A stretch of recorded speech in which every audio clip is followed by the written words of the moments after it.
kanthi tema tresna budaya lan basa. Para rawuh ingkang kula tresnani, budaya Jawa minangka warisan leluhur ingkang sae sanget. Budaya menika nedahaken bilih tiyang Jawa menika sopan, ramah, saha sopan santun. Menapa kemawon budaya Jawa ingkang kula lan panjenengan sami kenal, wonten wayang kulit, tari gambyong, tembang dolanan, lan sanes-sanesipun. Sabun, batik, saha upacara adat ingkang dados budi bagian budaya kita. Kejawi budaya, basa Jawa minangka nyambungaken manah lan budi kita kaliyan leluhur. Menawi kita boten ginakaken basa Jawa, budaya kita saged ical. Amargi basa kunci minangka sarana kangge mangerteni budaya.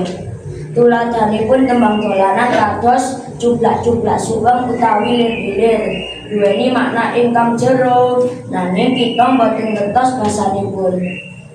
Kados pundi caranipun kita saged ngapresiasi? Para rawuh, kita minangka generasi enom kedah bangga kaliyan budaya lan basa kita piyambak. Kados pundi caranipun kita saged sinau basa Jawa ing sekolah, nembang-tembang dolanan kaliyan rencang-rencang, utawi melu kegiatan budaya kados pawai batik utawi pagelaran wayang. Mbok bilih saweg menika kata rencang-rencang ingkang luwih ginakaken gadget utawi nonton film saking monco. Menika mboten salah, nanging sampun lali karo basa lan budaya kita piyambak. Wekasan kula ngajak para rawuh sedaya supados kita sami-sami njaga budaya lan basa kita. Monggo sami sinau, praktek lan sebaraken budaya kita supados dados kebanggaan kangge anak putu kita ing mangsa ngajeng. Matur nuwun atas kawigatosanipun. Wassalamualaikum warahmatullahi wabarakatuh.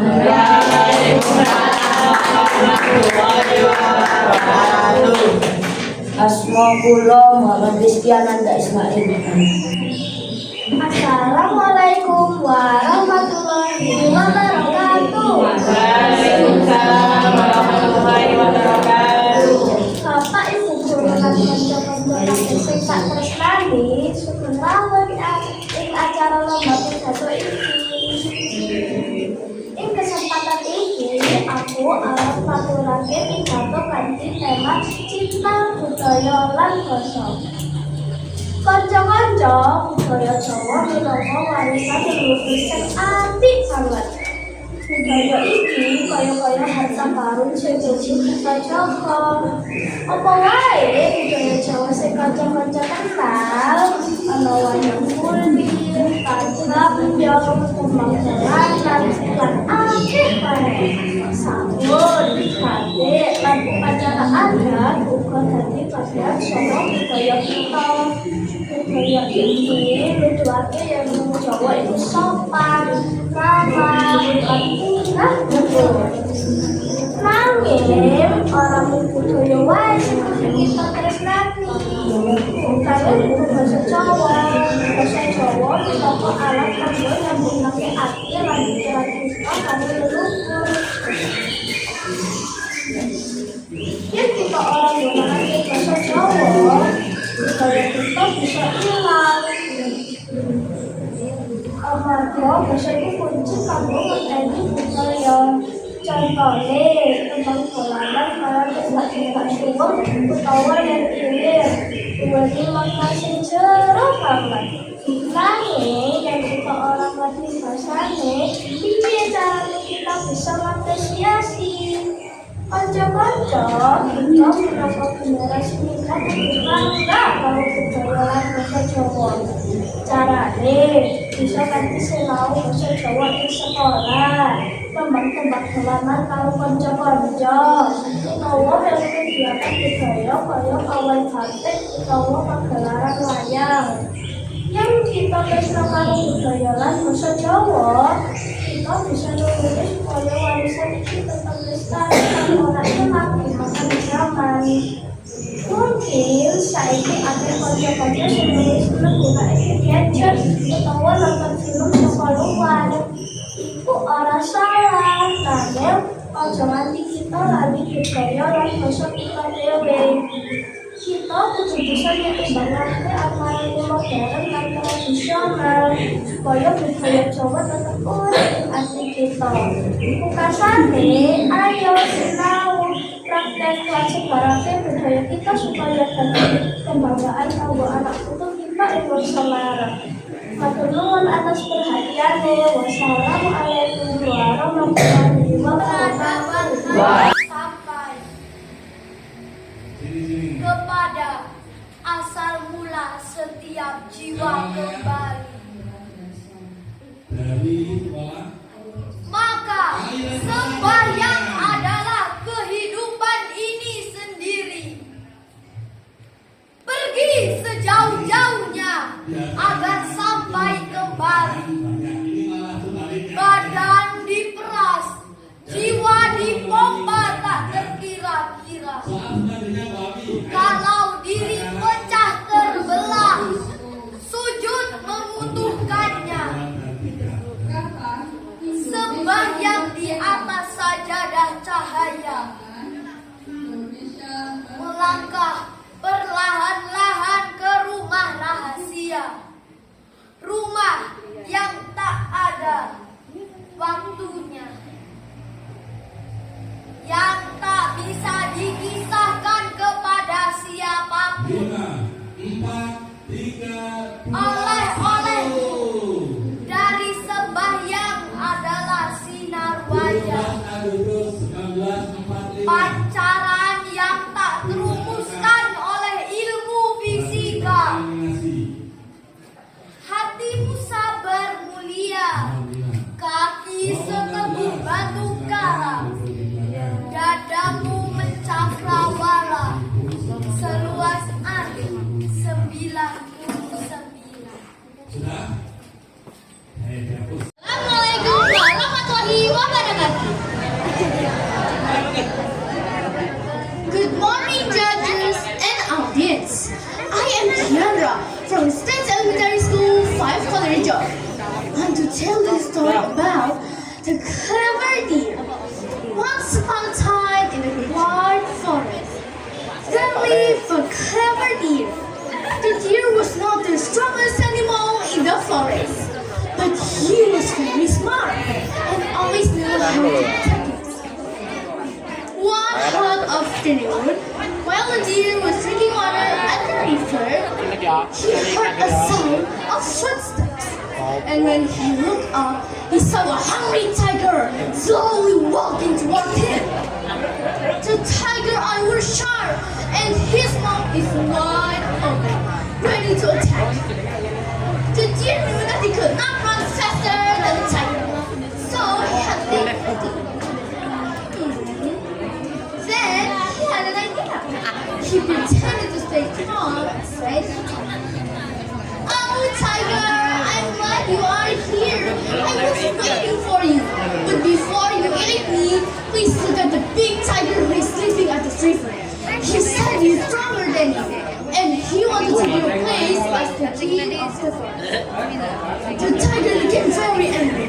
"Roar! What? Another tiger in my forest? Show me where he is." The clever deer pointed at the river. "He lives inside.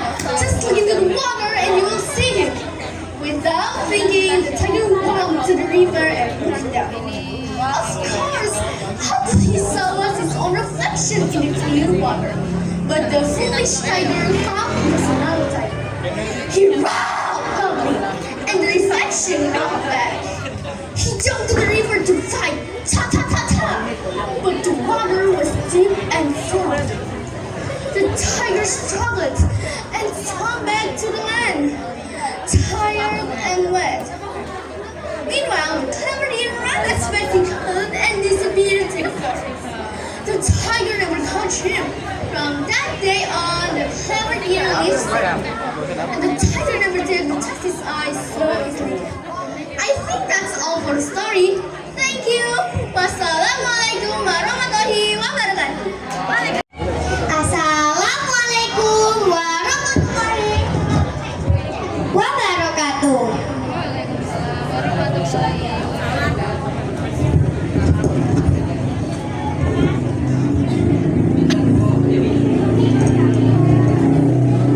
Good morning, judges and audience. I am Ariba from State Elementary School 5 Kalirjo. Want to tell you about story The Brave Little Bird. Once upon a time, in the beautiful green forest, there lived a little bird named Lila. She was small with bright yellow feathers, and she loved to sing every morning. Although she was small, Lila had a big heart and never gave up easily. One day, while flying above the forest, Lila noticed thick black smoke rising into the sky. A fire had started in the forest, and it was spreading quickly. The animals were running everywhere, frightened and confused. The rabbit hid in their burrows. The deer ran to the river, and even the strong elephant were afraid. But Lila didn't run away. She felt sad for her friends and wanted to help. So she flew to the river, dipped her tiny beak into the water, and carried this one drop of water. Then she flew back and dropped it on the fire. The other animals laughed at her. Ha ha ha! Lila, you are so small that one drop of water will not stop the fire. They said. But Lila answered bravely. Maybe I'm small. Maybe I cannot stop the fire alone. But I'm doing what I can. If everyone helps, the fire will go out. Hearing her words, the animal felt ashamed. Then the elephant used the trunk to spray water, and the deer carried what leaf, and the bird joined Lila, bringing more drops of water. Slowly but surely, the fire became smaller, until finally it was gone. All the animals cheered happily. They realized that even the smallest creature could make a big difference. From that day on, Lila was no longer just the little bird who sang every morning. She was the brave little bird who saved the forest. I think that's all. Thank you. Wassalamualaikum warahmatullahi wabarakatuh.